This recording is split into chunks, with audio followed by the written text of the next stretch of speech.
फिर नीचे ले आना।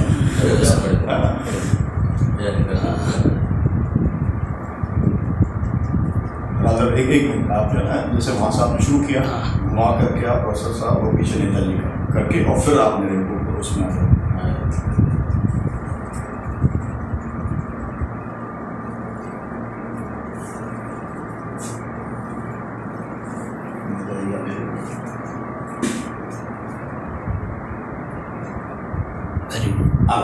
जब समाजवाद कर लो मैं सब आ जाएगा। हेलो डॉक्टर सुनीलम जी, हमारे एशियन इवेंट चैनल में आपका स्वागत है। और आप समाजवादी पार्टी के राष्ट्रीय पूर्व सचिव हैं और मध्य प्रदेश विधानसभा में पार्टी के विधायक दल के नेता भी रहे। और वर्तमान स्थिति में जिस तरीके से मध्य प्रदेश के अंदर राजनीतिक उठक पटक चल रही है, राजनीतिक एक सरगर्मी भी दिखाई दी, तो मैं इस परिप्रेक्ष्य में आपसे बात करना चाह रहा हूँ।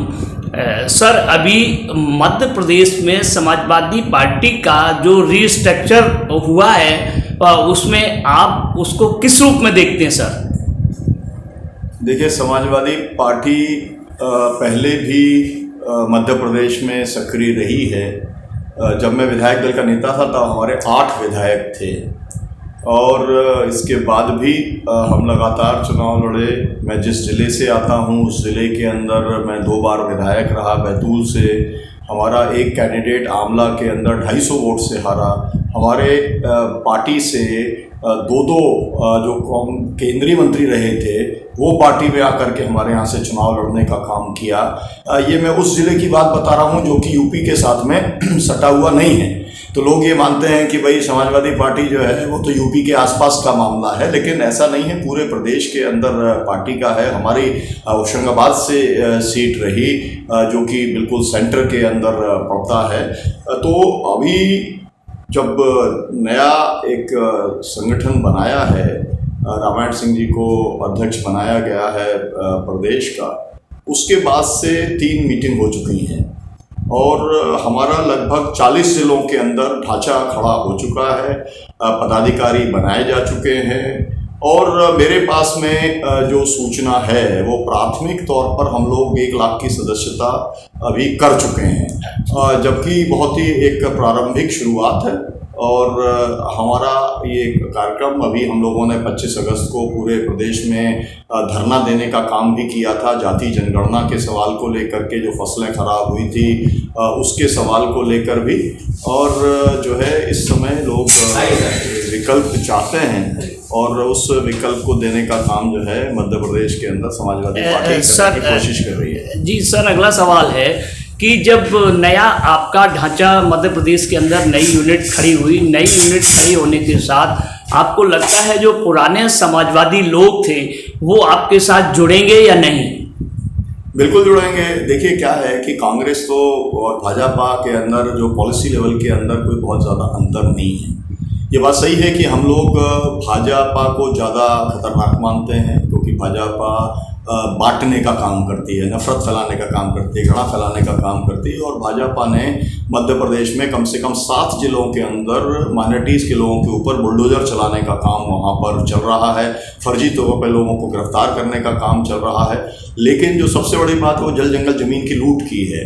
सबसे बड़ी बात ये है कि किसानों को, मजदूरों को कोई न्याय वहाँ पर नहीं मिल पा रहा है। बहुत बड़े संख्या के अंदर वहाँ पर बेरोजगारी है, इसलिए लोग परिवर्तन चाहते हैं। और परिवर्तन अगर कोई दे सकता है तो समाजवादी पार्टी दे सकती है। और ये आपसे ज़रूर बताना चाहता हूँ कि अभी समाजवादी पार्टी के राष्ट्रीय अध्यक्ष अखिलेश यादव जी गए थे, ग्वालियर में गए थे। उसका बहुत अच्छा प्रभाव देखने को मिला क्योंकि उसके बाद जब हमने कार्यक्रम किया तो उस कार्यक्रम के अंदर मैंने देखा कि 50 से ज़्यादा तो प्रेस वाले लोग आए थे कवर करने के लिए समाजवादी पार्टी को, जिससे कि हम लोग क्योंकि कार्यक्रम करते ही रहते हैं और रिस्पांस जो है हमें पहले जो मिल रहा था और जो अध्यक्ष जी के आने के बाद मिल रहा है उसमें ज़मीन आसमान का अंतर हमें देखने को हमें मिला है।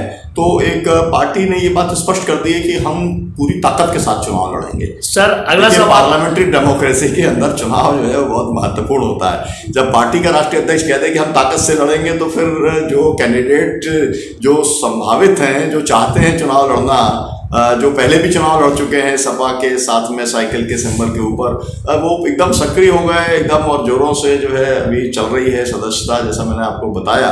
तो हम ये उम्मीद करते हैं कि एक अच्छा वातावरण हम जो है समाजवादी पार्टी के पक्ष में मध्य प्रदेश में बनाने में कामयाब होंगे। सर, अगला सवाल है कि जब आप अच्छा वातावरण बनाने के संबंध में अपना कार्यक्रम चला रहे हैं, आपका अच्छा वातावरण, राजनीतिक वातावरण बन जाएगा, तो आपको लगता है बीजेपी कांग्रेस से भी लोग आपके यहाँ आएंगे तो उनको आप टिकट देने की सिफारिश करेंगे?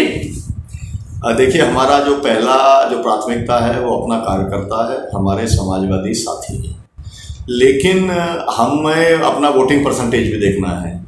और हम ये भी जानते हैं कि बहुत सारे लोग हमारे संपर्क में अभी से हैं, ये पहले भी होता आया है, क्योंकि सभी को चिंता रहती है कि टिकट मिलेगा नहीं मिलेगा, नहीं मिलेगा तो फिर हमें चुनाव लड़ना है तो कौन कर सकता है। तो ऐसे लोग हम लोगों से बहुत संपर्क में पहले भी रहते रहे हैं। पहले भी मैंने आपको बताया कि अपने ही ज़िले के अंदर मेरे यहाँ पर 2 केंद्रीय मंत्री जो है वो समाजवादी पार्टी से चुनाव लड़ करके गए हैं। तो इस तरीके से बहुत सारे लोग हैं जो हमारे संपर्क में हैं, और समाजवादी पार्टी जो है वो जिस अभी मेहनत शुरू हुई है वहाँ पर वो जरूर रंग लाएगी, ये मैं ज़रूर कह सकता हूँ। सर, इसी के साथ एक किसानों से संबंधित सवाल है। अभी भारत यूरिया फर्टिलाइजर करके उन्होंने हर जगह फर्टिलाइजर पर भारत का नाम दिया है, तो जो और कंपनियां हैं उनके बीच में प्रतिस्पर्धा नहीं हो जाएगी क्योंकि उनके नाम को डाइल्यूट किया जा रहा, तो इससे किसानों को भरवाने की समस्या तो या उनको बरगलाने की बात तो नहीं है? देखिए, कोई फर्क नहीं पड़ता, हम लोग तो किसानों के बीच में ही काम करते हैं। अभी 380 दिन का संयुक्त किसान मोर्चे का आंदोलन चला, जो है 715 किसान शहीद हुए, हम उसी का नेतृत्व करते हैं।